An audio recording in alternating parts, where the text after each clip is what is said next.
Pengalaman bermalam di atas bumbung rumah akibat terperangkap banjir tidak mungkin dapat dilupakan keluarga Juliana Simon Dio dari kampung Sinoko, Membakut, Sabah. Mereka sekeluarga terpaksa bermalam di atas bumbung rumah kerana tidak sempat berpindah ke pusat penempatan sementara berikutan air naik dengan cepat. Gambar Juliana dan ahli keluarga duduk di atas bumbung rumah sambil menanti bantuan dapat perhatian. Kami takutlah tinggal di sana, takut rubuh lagi ini kan rumah lama, jadi takut jatuh lah, rubuh.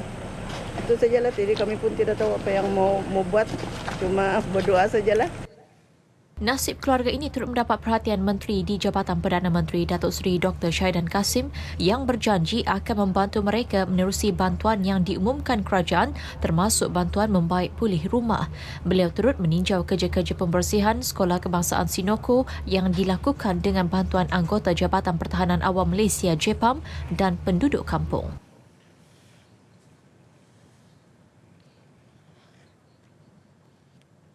Baik, saudara, itu tadi pengalaman bagi sebuah keluarga di Membakut, Sabah. Dan sudah pasti pengalaman seumpama itu bukan sahaja terjadi kepada mereka sahaja, malah ada yang diduga dengan lebih dahsyat lagi. Baik, kita percaya berdepan dengan situasi yang di luar jangkaan memang sukar, apatah lagi hendak membuat satu keputusan dalam keadangan yang sangat cemas. Kalau kita boleh perkenalkan Puan Rozi, seorang pakar motivasi. Apabila Puan Rozi sendiri melihat dengan mata kasar keadaan di sana, apa yang boleh Puan Rozi utarakan mengenai keadaan itu?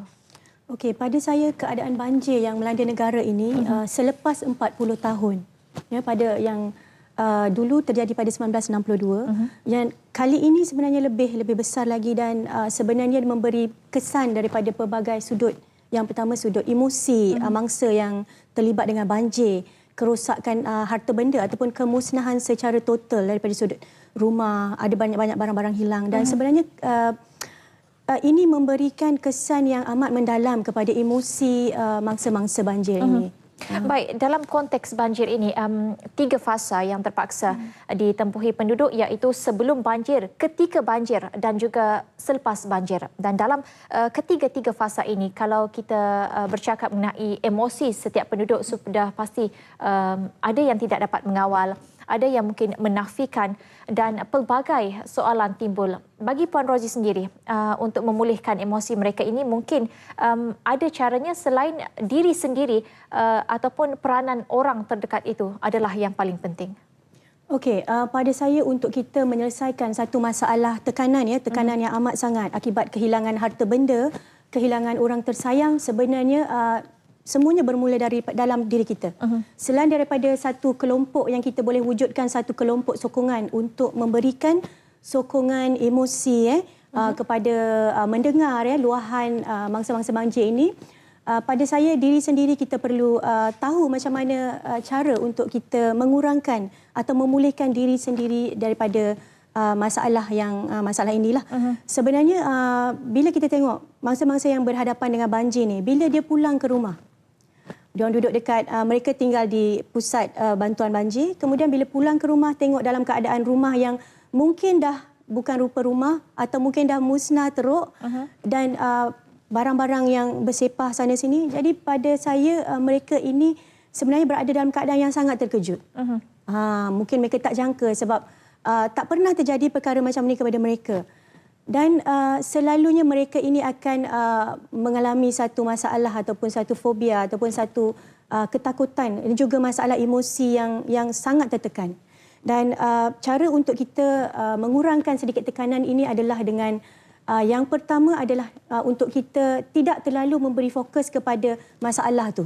Contoh kita dilanda banjir, ada banyak kemusnahan, tetapi kita jangan terlalu memberikan fokus kepada aku mangsa banjir, saya memikirkan diri itu sebagai mangsa banjir. Sebaliknya kita perlu mengubah persepsi kita kepada bagaimana solusi untuk kita bangun ataupun bangkit semula selepas banjir ni.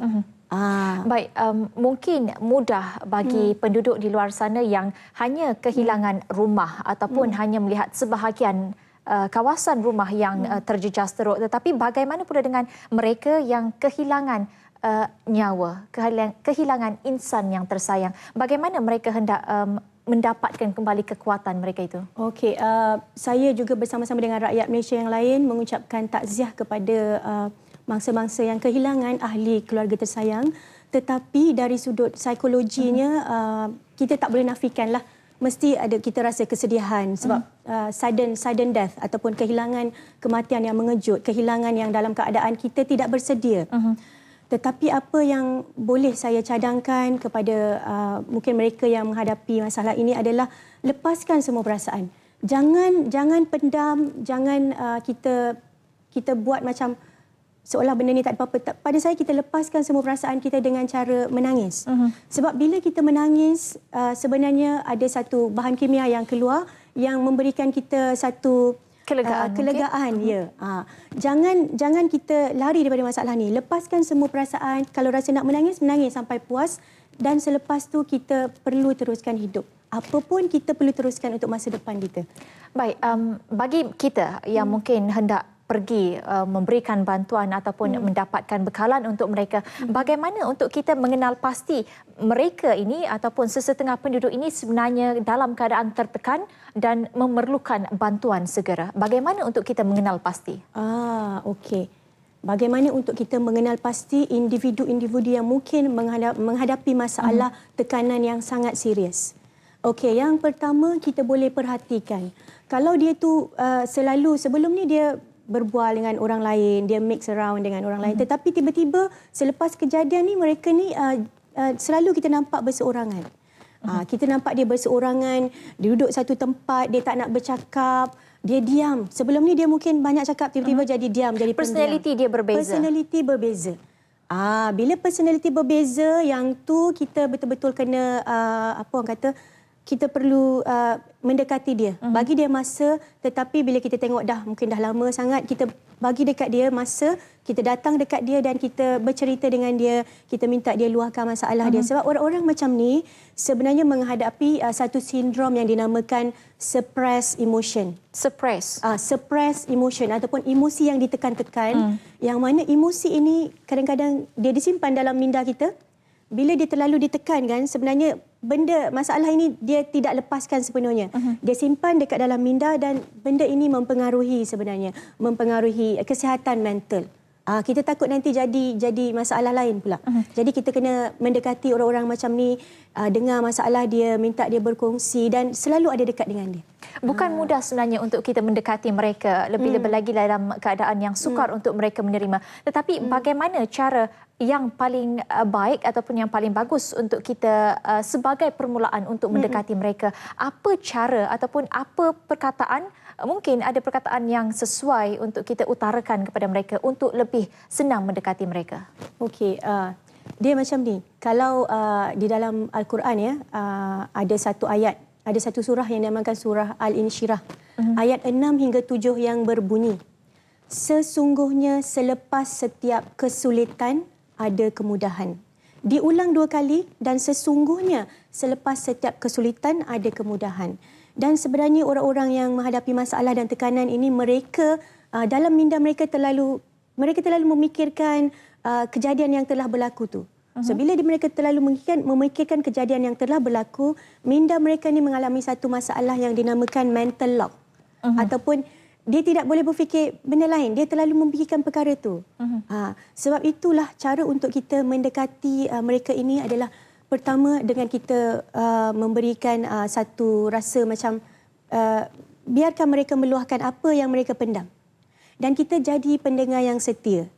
Kita dengar apa yang mereka hadapi, apa yang mereka nak luahkan, dan saya percaya selepas berapa lama kita buat macam tu, mereka ni akan terbuka hati untuk terus meluahkan apa yang mereka rasa. Dan bila telah lepaskan semua perasaan mereka, luahan perasaan tu, insya-Allah lama-lama mereka ni akan bertambah baik dari sudut emosinya sebab mereka dah luahkan.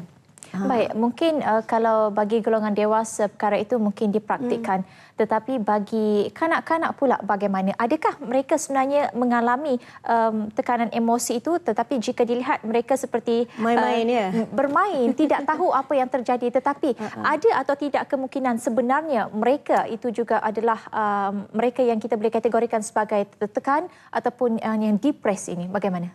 Okey, pada saya bila kejadian banjir ni, semua orang yang terlibat dengan banjir itu memang ada terkesan dengan kejadian ni. Tetapi lebih-lebihnya lagi kepada ibu dan ayah. Sebab ibu dan ayah ni adalah orang yang akan membangunkan semula ataupun bangkit semula selepas banjir, menyediakan kemudahan ataupun kediaman baru untuk anak-anak. Tetapi anak-anak ni masih juga pada saya menghadapi sedikit tekanan ataupun acute stress. Yang mana kanak-kanak ni ialah tiba-tiba perubahan daripada suasana rumah yang selesa, dia ada proper, tempat tidur dia di mana, tempat belajar dia dekat mana, dapur dekat mana, tiba-tiba semua hilang. Semua hilang dalam sekelip mata, dan bila dia balik keadaan rumah yang tak seperti rumah. Pada saya memang ada tekanan juga pada anak-anak sedikit berbanding dengan ibu bapa, sebab tanggungjawab ibu bapa tu lebih berat. Tetapi apa yang kita boleh dengan anak-anak ni, apa yang kita boleh lakukan, ibu bapa ni mungkin boleh berbual-bual dengan anak-anak dan menerangkan kepada mereka bahawa insya-Allah semua masalah yang kita hadapi ni akan berakhir juga satu hari nanti. Kita akan bina semula rumah yang baru. Kita akan kembali dalam keadaan normal. Dia berbual dengan anak-anak, dan itulah lebih banyak interaksi supaya emosi anak-anak tu tidak terlalu ditekan-tekan. Mungkin kalau dari segi motivasi kita boleh kaitkan dikit dengan psikologi. Kalau bercakap kembali mengenai kanak-kanak ini, mungkin sekarang perbuatan ataupun aktiviti seharian mereka nampak seperti biasa. Mungkin atau tidak perkara ini akan menghantui mereka sehingga menginjak usia dewasa dan sebagainya. Kalau diingatkan kembali, teringat kembali ataupun dalam mimpi atau bagaimana? Dari sudut psikologinya, daripada sudut minda ya, apa sahaja kejadian terutama sekali yang memberikan kesan emosi yang mendalam, sebenarnya memori ini akan disimpan di dalam minda kita. Dan dia akan teringat-ingat. Atau mungkin ada satu masa nanti sampai besar dia akan masih ingat memori ni. Tetapi apa yang tak ada dah adalah emosi. Perasaan memori dia. Tu ada. Memori tu ada tentang banjir. Dia pernah rumah pernah rosak teruk tentang banjir. Memori tu ada. Tetapi kesedihan tu. Kesedihan tu mungkin perasaan emosi tu dia dah boleh adapt, dia dah boleh terima, dia dah boleh teruskan hidup dia. Apa kesan yang akan ataupun kesan yang paling buruk akan terjadi kepada mereka yang mengalami simptom ini ataupun mengalami depres ini jika tidak dibendung lebih awal ataupun tidak diberi ubat lebih awal? Okey. Simptom yang sangat-sangat serius yang boleh dihadapi oleh mangsa-mangsa banjir, terutama sekali yang mungkin mengalami kemusnahan harta benda secara total. Maksudnya bila balik memang dah tak ada rumah dah. Ataupun juga mangsa-mangsa yang kehilangan ahli keluarga. Mereka ini jika tidak dibuat treatment ataupun perubatan terapi yang baik, mereka ni mungkin mengalami satu tahap stres ataupun tekanan mental yang sangat tinggi yang menyebabkan mereka ni boleh menjadi seorang yang kurang waras. Sebab dia terlalu banyak burden ataupun tekanan-tekanan yang ada dalam minda mereka yang tidak dilepaskan. Bila tidak dilepaskan, dia mengganggu fungsi otak kita untuk berfungsi dengan baik. Dan itu menyebabkan kejadian ataupun sindrom yang dinamakan boleh menjadi gila. Boleh menjadi gila. Jadi benda ni pada saya perlu diambil perhatian yang sangat serius. Orang-orang terdekat datang dan bagi sokongan emosi, sokongan moral, sokongan dari segi keuangan untuk bangunkan semula rumah mereka ni. Baik, bercakap mengenai soal kewangan, kita tahu antara mereka yang terjejas adalah peniaga, penjaja kecil yang menampung kehidupan seharian mereka dengan hanya menjual sayur, ikan kering dan sebagainya. Adakah trauma ataupun adakah tekanan perasaan yang mereka hadapi itu lebih teruk daripada mereka yang hanya kehilangan sedikit kawasan rumah? Adakah perasaan yang mereka hadapi itu, apa tekanan itu berlainan ataupun semuanya sama? Okey, pada saya tekanan yang dihadapi itu bergantung kepada situasi dan bergantung kepada betapa teruknya mereka ni impact daripada banjir ni kepada mereka. Pada saya peniaga ke bukan peniaga ke, bila kejadian yang kita tengok sangat-sangat luar biasa yang kita tak sangka akan terjadi.